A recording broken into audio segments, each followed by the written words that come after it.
right, good evening, everybody. Thank you for coming. Thanks for all of our agency representatives that are here. Tonight is kind of a preemptive strike on what we can anticipate in Angelus Oaks for the duration of however long it takes to get things back to normal. So we're going back to the event that happened on the 18th of last month, where Highway 38 was washed out, along with a certain section down below town here. So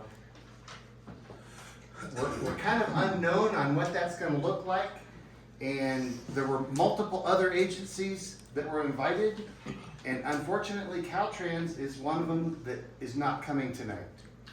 To me, two of the most important ones was Caltrans and County Roads, and they won't be here tonight. So the ones that are here, I'm sure can answer 99% of your questions, but if you don't have an answer for something, we're going to write those down, and then we will get the answers and we will post them at the Grayback Cert website.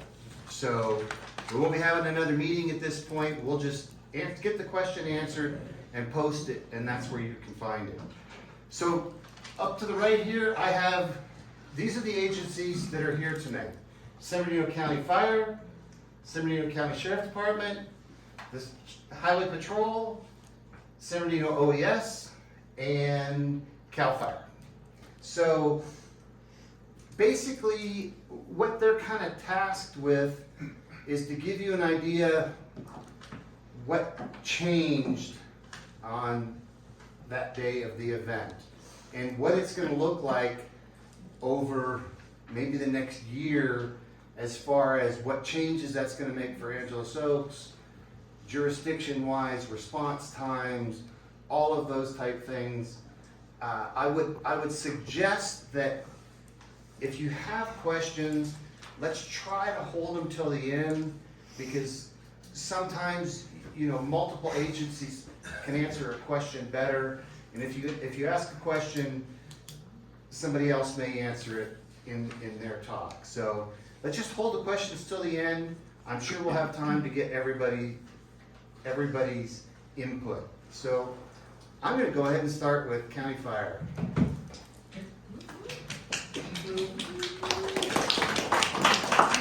By the way, I forgot to introduce myself. I'm Paul Franklin. I'm the CERT president here. Most of you guys know me because I was the resident deputy up here for a dozen years before I retired. So been around for a minute or two. I'm sorry. Thank you for the introduction, Mr. Franklin, and thank you for your service and continuing to serve. We appreciate you. So, my name is Jason Serrano. I'm the Assistant Chief of the San Bernardino County Fire Protection District. I'm the Assistant Chief over the Mountain Division, and the thing I primarily wanted to communicate based off of what was inquired to the Fire District from Mr. Franklin was our adjustment to our response.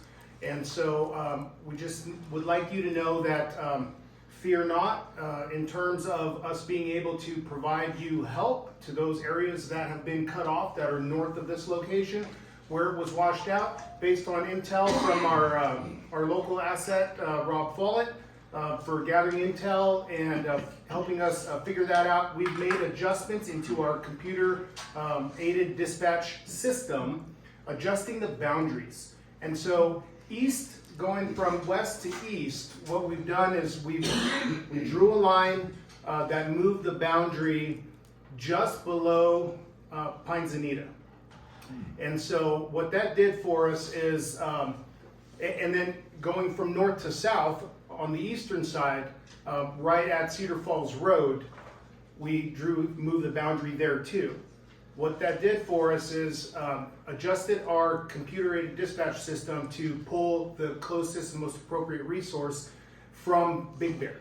And so County Fire has Station 96 in Fawnskin that would be added to response in that location. But more importantly, our cooperators with the Big Bear Fire Department have agreed, and without any hesitation, Chief Luke Wagner agreed that personnel from his agency would be responding to that location with the boundary adjustment. Furthermore, our other company officers and our station coordinator here out of Station 98 and our captains that respond from Medic Engine 9, they are all aware, and the battalion chiefs are aware of these adjustments. So, if for some reason the software does not recommend the best and most appropriate response, our company officers are heads up enough to be able to communicate to dispatch and make that adjustment. And our battalion chiefs are constantly monitoring the radio. They'll be able to make a recommendation to make that response adjustment. And we also have our paid call staff, our firefighters out of Station 98 or Station 99 that would be responding, that also are well aware of what needs to be done to make a response adjustment. So our response is well covered. We'll be able to get ambulances to specific call locations based off of where that call is flagged and that call marker is placed according to the information that we receive. So other than that, I just want to say sorry for the impact. I'm sorry about what has happened, but just know that we've done everything that we could at the County Fire District to make adjustments to make sure that we can still provide safe and effective immediate response to your needs. Okay? Thank you. Sergeant Collins. Yes, sir. All right. Hey, everybody. My name's Alex Collins. I'm the admin sergeant at Yucaipa Station. A little bit about background on me. I worked a couple years in Big Bear, I think 5. Worked with Paul a lot, and then Paul and I was actually with Paul when, during the donor incident up here on Glass Road. Born and raised in Mentone, off of Highway 38 at Newport Road. So, yeah. So my family still lives up there. My grandma still lives up there, and I completely understand everything that you guys are going through. Lost our family home in 07 to a wildfire, and just dealing with that kind of stuff with the fires every year that we have to deal with. And last year was another thing that we kind of went through. So anything you guys need, I completely understand. I'll work with Paul, and we have a long history relationship, so great communication between the two of us. So as a sheriff's department, our response to the obviously Highway 38, the washout. So we coordinated with Big Bear Sheriff Station. So anything north of that, Big Bear will handle until that road gets fixed and cleared. Obviously everything south, we will handle Yucaipa Station. The resident deputy, Jones, he's on maternity leave. I think his wife gave birth yesterday. Oh, nice. Yeah, so he's off. Yeah, congratulations to that. I know he's a great resource, great guy. If you guys haven't had a chance to meet him, really good guy. And it's like I was just telling somebody else, his brother works at the Yucaipa Station as well. So we're gonna do that. We have again, we have the traffic overtime that we would normally do for the snow plane and stuff like that. That's still going. So we have that even with the road closed or not, and the adverse weather conditions, we're still gonna supply those extra deputies on the weekends and stuff like that with the snow play for Forest Falls, and then come up to this area as well. I think, yes, I ma'am. didn't get your name, I'm Oh, sorry. Alex Collins, How do you spell? Collins. Yeah, other than that, Big Bear will handle everything up, and then Yucaipa will handle everything down. So that's all been arrangements been made with the captains of both those stations, and they're aware of that, and our dispatch is aware of that as well. So, Great. anything else? Any questions? I'm sure they're gonna have a lot of questions. Okay, yeah, I'll answer them the best I can. So, all right, thank you. Nice meeting everybody.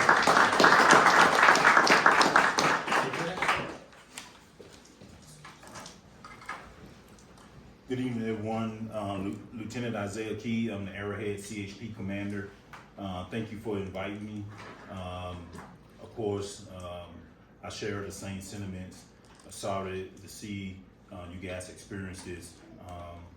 It's a tragedy, but looks like Caltrans and the contractors are working hard to get this situation remedied and to get you guys back on get the road back open. Right now, I'm working with the San Bernardino CHP commander because this is Arrowhead CHP's area. However, because of the washout, the distance it takes to go all the way around to get over to this area to provide service it's extended. I mean, you're looking at almost 2 hours. And if you start adding in snow, issues, it's gonna get longer, cause who knows what we encountered on the way here. So, I'm working with him because we share the area, with the San Bernardino CHP. So hopefully they can deploy the resources first because they are closer. But I still have to meet with him to get all that stuff, worked out. The other issue that I'm concerned with right now, I have kind of two main concerns. One is, with the road being closed, traffic can't get through. The potential of, if it snows, well, when it snows, that snow players congregate in the area and that becomes a play zone, and which is dangerous because there's too much construction going on there. And as you see, there's a lot of heavy equipment and stuff around. The second concern, which I discovered today, is people are cutting the locks to those gates up there and going through the construction area. That's super dangerous.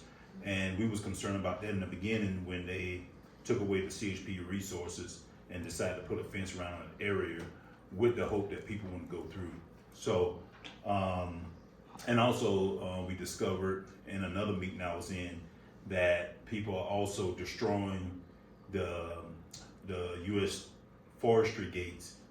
They're cutting the locks off and vandalizing those gates just to go around and use these roads.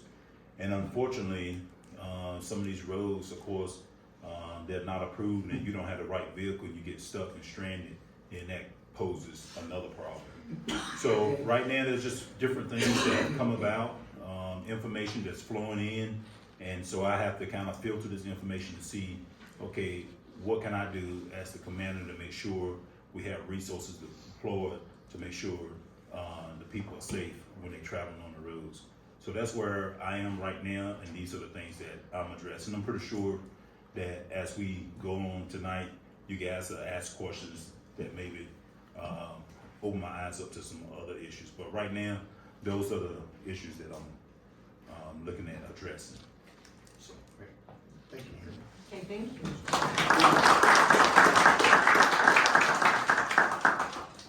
Thanks, Dave.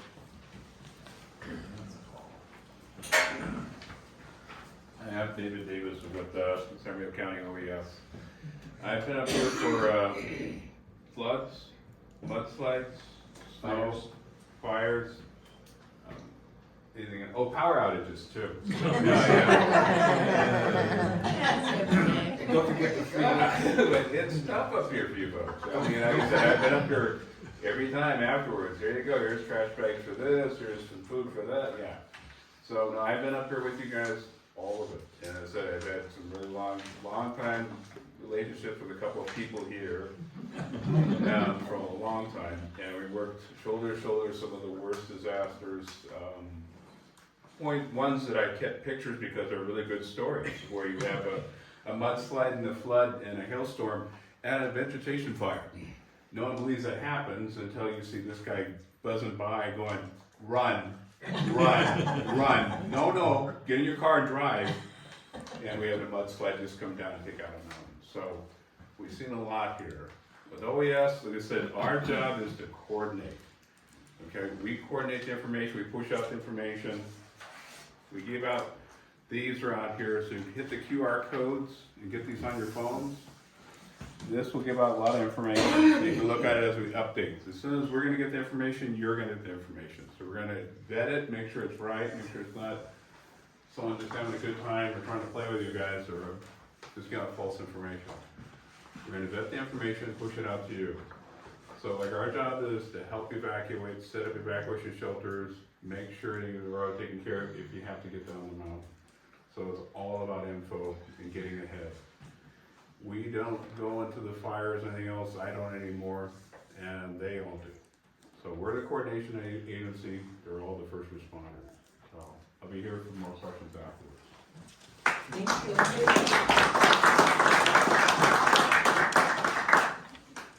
I didn't get a chance to ask you if you had anything to say. For us, mainly just here to help support. We work mainly for the wildland fires up here, but work well with our cooperators and San Diego County being the main authority up here. But anytime they need us or wildland fires with help with the Forest Service, our chiefs work closely with them, so we'll be up here and help out. Super. Thank you. Thanks. So now let's open it up for reasonable questions. Okay. I have 4. Can we start with one? Well, let me ask this. What's going on with middle control and 1 and 12? Would we be able to get down them if a mudslide closed the road down below us? So this would be, the question was, is middle control accessible if an evacuation is needed? So that would probably be CHP and the sheriff department. Only thing I can tell you about middle control is the last time I talked to county roads, it was not accessible because there were cars that were still buried in the mud from the original day of the mudslide. And again, that was back when the incident first happened, because people kept asking about middle control road to access the camps and Seven Oaks, and I think they talked about accessing the camps as well. Sir, I was wondering how 7 Oaks is getting out. If they So- can't- So anyways, I don't know if that's changed, but county roads, that's what they told me. So, and they said that they didn't get the opportunity to go and clear those cars out yet at that time that I talked to them, because they was in the process of clearing out, I think it's Oak Glen and some of the roads up here. So, they was making their way to it, but they was focusing on the main roads first.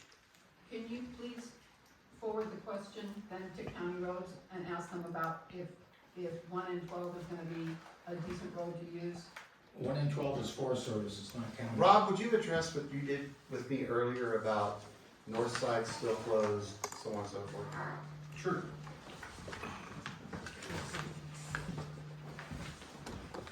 I'm Rob Follett with County Fire Group Station 98, and I'll speak to 2 things regarding these questions.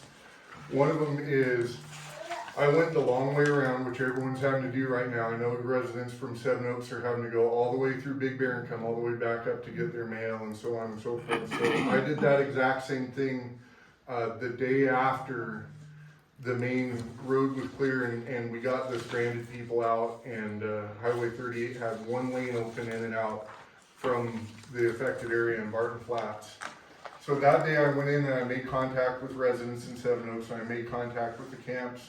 At that time, the only way into Seven Oaks was from Big Bear, down Highway 38, and then all the way out Forest Road 104 into Seven Oaks, which it was concerning for me, because that's a very primitive Forest Service road that requires 4-wheel drive, and that was their only way in and out. So my message to them at that time was that our access to them, if they had an emergency, would be difficult, and we didn't recommend that they stayed there unless absolutely necessary. Since then, County Roads has done a lot of work, and they got at least 1 lane open from Highway 38 down Glass Road. So there is a lane open for emergency vehicles. However, the County Public Works latest report says that all of those roads, Glass Road, Seven Oaks Road, Middle Control Road, are all closed. Whether they're passable or not is a different story. I know Glass Road's passable, but it's officially closed by County Public Works, so they're not making that officially available as a route in and out. And as far as 1 and 12, it's available for now, but it's again an unimproved road, and there's never any guarantees with that.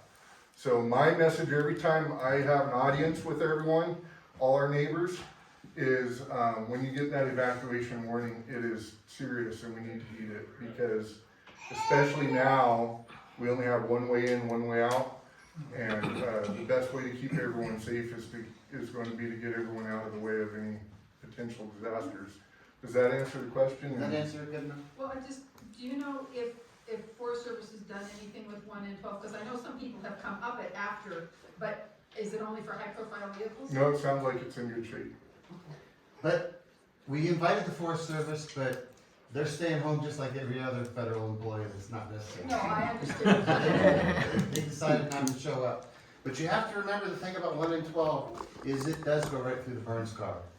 So they haven't really had any rain over there, so that could change really, really quick.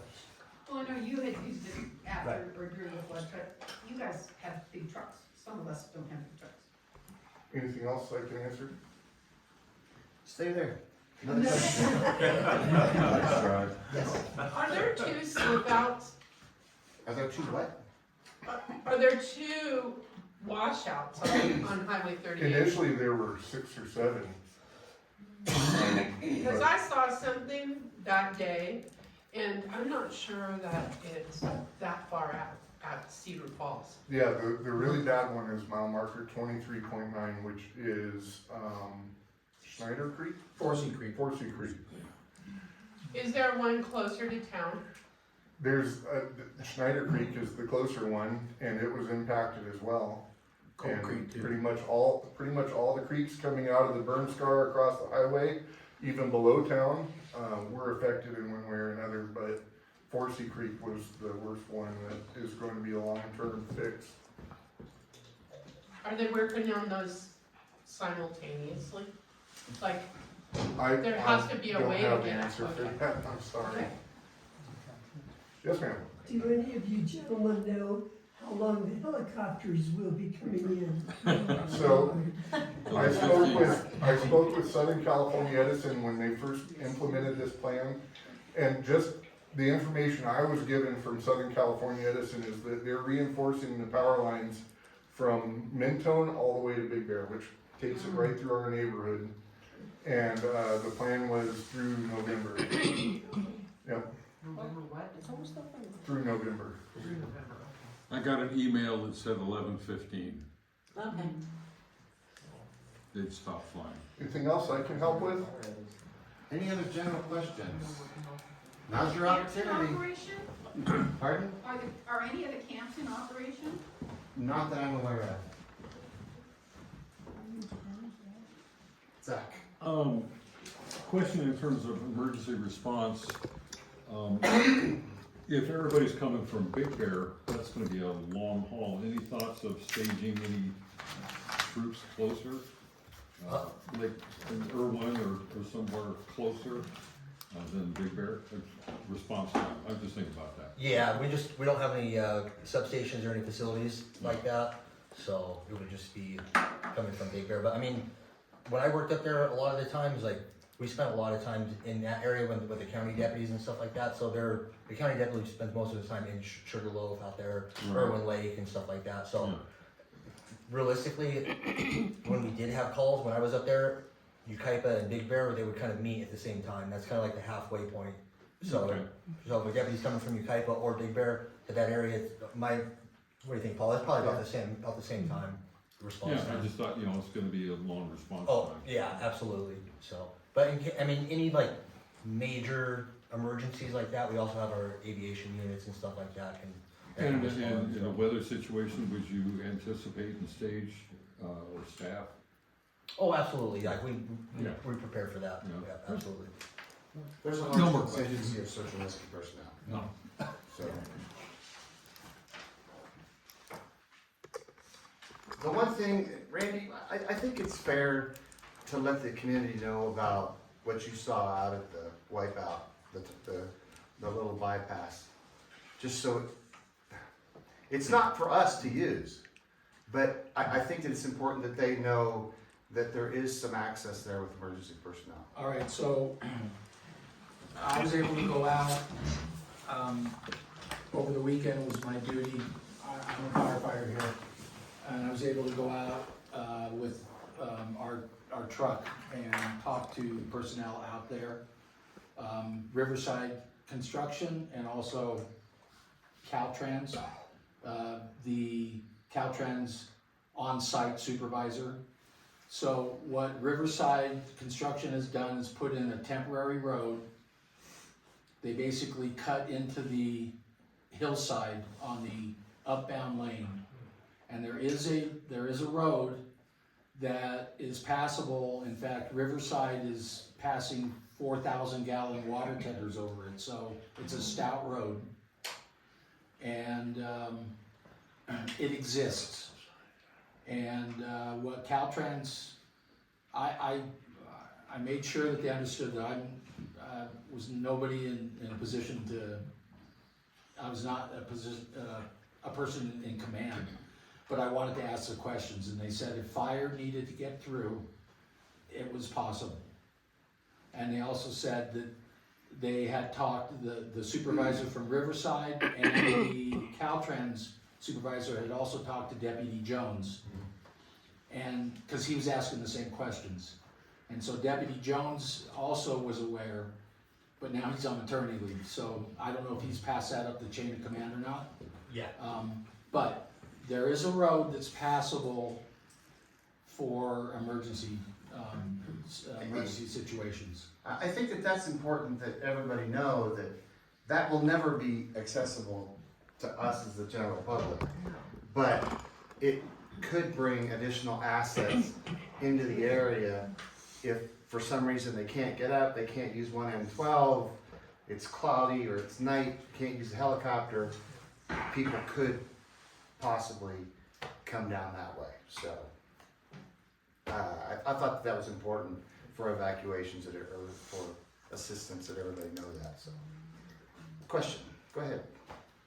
I talked to the camp manager from Cedar Falls, and I said, in an emergency, would the camp permit people, I realize there are problems getting to their main entrance because of the road, but in an emergency, would they permit people to go down their entrance and out their exit on the other side of the flood?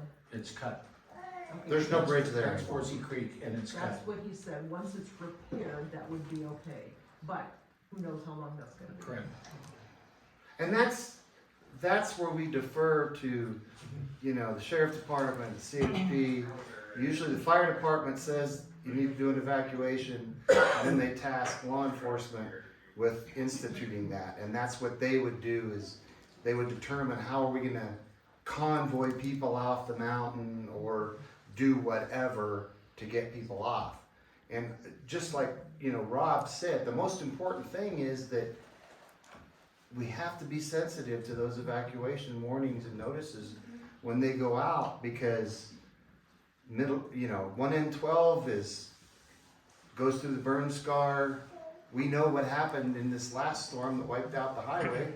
This was closed for what, 6-8 hours, something like that?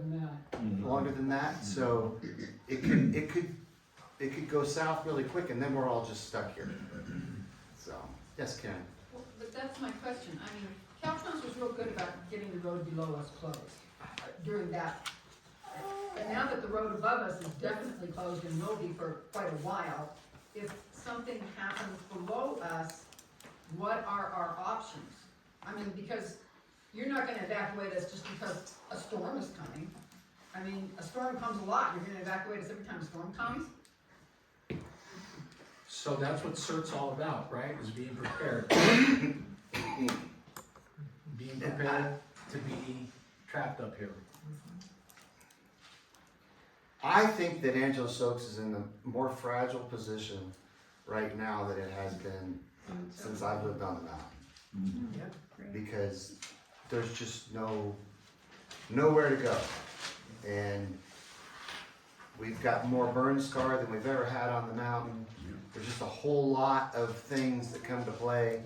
And that's why it's very important when you look at the weather and you see something coming and we're predicting a big storm, you know, go spend a couple days in Palm Springs or something, you know. Get off the mountain, because if you get stuck up here, you could be stuck for quite a while. Yeah, but if you get stuck down the hill, you can't get back up here forever. Well, where would you rather be?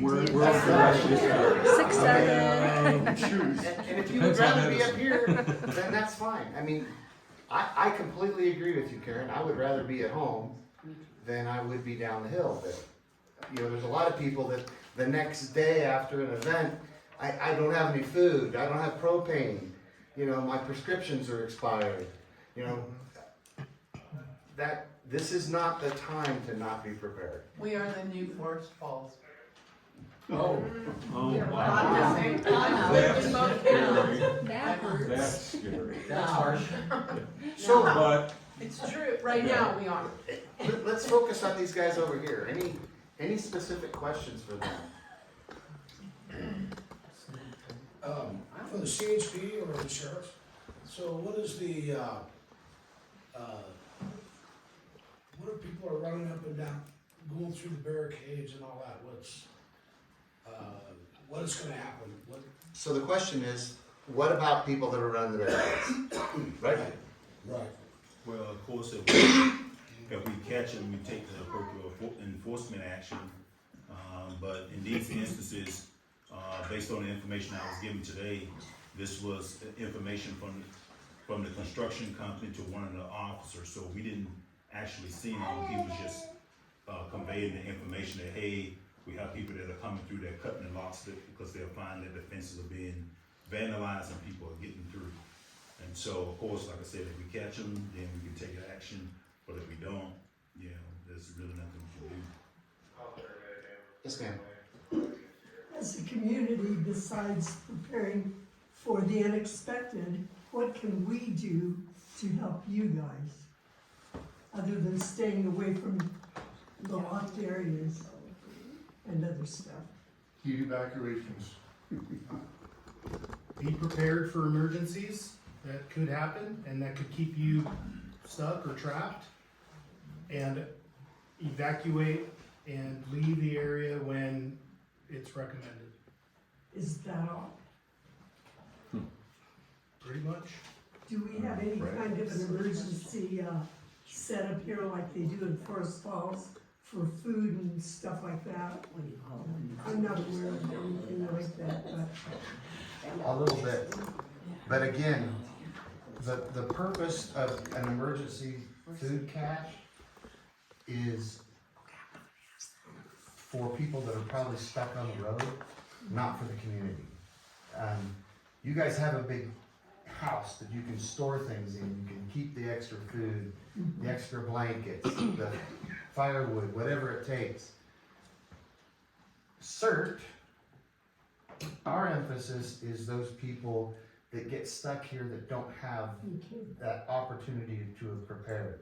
So if a bus gets stuck out here with 50, 60 people on it, they don't have the closet to go to. So we're prepared to take care of them, but not necessarily for community members. And if you want that information, you know, the third Thursday of every month is a CERT meeting, and we go through what to prepare, what to keep in your house, what to keep in your car. You know, Zach is in charge of the radio communications, so communication around town if the phones are down, or communication with Seven Oaks. Yeah, Randy had this. There's more out there. It's on the table behind you. Yeah, so did you get one of these? Yes. Yeah, so it's good information. Other questions for our agencies? Basically, for day-to-day operations, I mean, day-to-day emergencies, there's no change for Angelus proper, correct? Because everything came up from down the hill anyway. Correct. I mean, I'm not talking for major disasters, but just for the normal stuff. That's correct. Okay. But this meeting included Seven Oaks and Barton class. Oh, Everybody within the 92305 area code was invited, so. Yeah. That's it, going once. So, I hear all kinds of rumors. What's the latest rumor on how long it's gonna take to fix it? I was told anywhere from 8 months to a year. That's what I was That's the told. same, that's the last rumor I heard. Oh, okay. Actually, I heard 2 years. Oh, sure. Well, we get better with the I heard rumors. 6, 9 months to 2 years. That's one of the rumors I heard. So, Wow. So that was the latest I heard, 8 months to a year. And of course, that depends on the weather, of course. Well, Victor's gonna be so disappointed. no, you'd be pissed off. Lisa, Life is I hard. have a question. You said people are cutting things and going around understanding where these are. No, so around the washout area, Okay. they have fencing around that area. And so they are cutting the locks off the fence. I'm just curious because I know it's hunting season, so we've seen a lot of hunters up here all over the place. And so I'm not sure if maybe they're like, oh, I can't get to places. Yeah. Basically, what's happened is, when you go out of town, during the day, you can drive all the way pretty much out to where Riverside's doing the construction work. My understanding is at night, they close a gate because they don't want people they're working 24 hours a day, They have to have trucks from. but they close it so they don't have people just driving up onto that. And those are the gates that are getting cut. Okay. Am I wrong? Yes, that's right. Are there signs that say stop? Yeah. Well, there's a whole barricade across the road when you drive out of town. Yeah, it says road closed. And is the forest closed? Is it officially closed? No, It's not, okay. Zach. Snowplay. I know Forest Falls doesn't have any real parking, so that's a problem when people get up there to play in the snow. We do, although there are lots of no parking signs in town now. Is there any thoughts of restricting access during the winter, or? That I can't answer because that falls within the San Bernardino Oh. CHP jurisdiction, so they patrol that area. Yeah. And that's the commander that I mentioned earlier, who I was gonna talk to about the snowblade. I just think, because it's gonna be, Well, it gets crazy. let's have the sergeant address what's happened in the past with the snowplay overtime. Because we never see that because we've never had a problem with it. Right. But it's not like they have in Forest Falls. Not like they do in Forest Falls. So, you want to address it? Yeah, absolutely. So what they used to do in Big Bear as well, and then in Ukaipa for Forest Falls area and stuff like that, because they get really impacted with it. So it's a federal grant funded, like with the forestry. So I believe it's $45,000 that we have for this season for overtime for snowplay that is going to be impacted by traffic, people coming up here and stuff like that. So that's designated deputies, however many personnel that we see. I mean, and that's another thing too. Before we would kind of use it, it was kind of a bigger grant, but we'd use it all year round when people go down in the wash and stuff like that in the summer. This one's strictly now for winter months, when there's snow kind of on the ground or snow expected. So we're gonna see when that happens, instead of it being stretched out and having 1 or 2 deputies when we have the bigger storms, we're gonna come out with a lot more deputies since it's gonna be just focused on the during the winter storm. So Because I've seen it here bumper to bumper, and traffic stopped and couldn't even turn on the side streets because, and yeah. if there's no place to go, it's gonna be a real bottleneck. And I just thought, how do you control that? Well, I bet you're glad that those no parking signs are there now, aren't you? Well, but there's the highway. Yeah. But if it does come to that and we do have a problem, we'll have a way to address that as best that we can. We'll have the extra money and then the personnel to go and Yeah, enforce that. since So. we're stuck up here, it'd be, yeah, all right. And that's something too, if you guys are, when it comes to that, if you guys are seeing a problem, communicate with us or with me, and then we can arrange for, that next weekend or the next storm in that area that's affected with a lot of people coming up here for the snow play or kind of just parking all over the place, so. Man, they just pull off the side of the highway and bring out the little. Yeah. Oh, yeah, they, Oh, I know. tailgate, It's yeah. crazy. Why? They have a party. Can't get past it. Yeah, or putting the chains on in the middle of the highway, yeah. Have you seen the carts selling the fruit?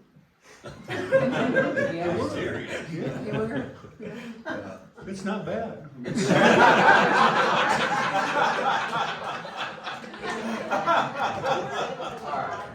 If there's no other questions, let's give everybody a round of applause.